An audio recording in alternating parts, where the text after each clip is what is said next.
Pane chitiko chinoshamisa muri Zimbabwe chinoitika muno munyika yedu yeZimbabwe.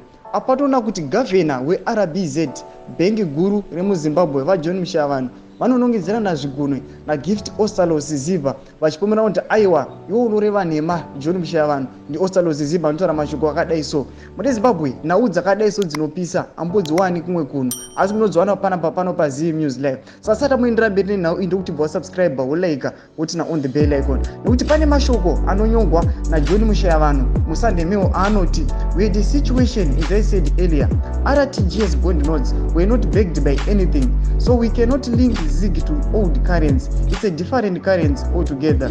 Dr. Mushayavanhu ndo mashoko avakati vasana kuti Ostallos Siziba anouya achivanongedzera achiti musarevera vanhu nhema. Ndobva atora mashoko ekuti this is how clumsy, dishonest and carefree the regime in Harare is.